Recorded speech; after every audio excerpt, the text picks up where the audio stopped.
Wanna know how to format numbers with commas in Java?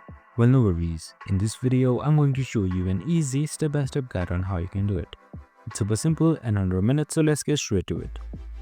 Now, if you want to display big numbers like 1 million with commas instead of just some random zeros in it for easy readability, so here we have used Java's built-in decimal format class.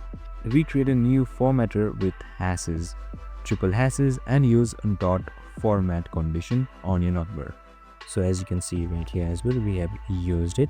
So this hashes, it automatically adds commas wherever it's needed. It looks cleaner, more professional, and of course better to read and easiness. And that's it. Now you can just run it up to see the output and you should be good to go. I hope this video helped. If it did, make sure to like, subscribe, and tune in with us for more of these videos. See you in the next one.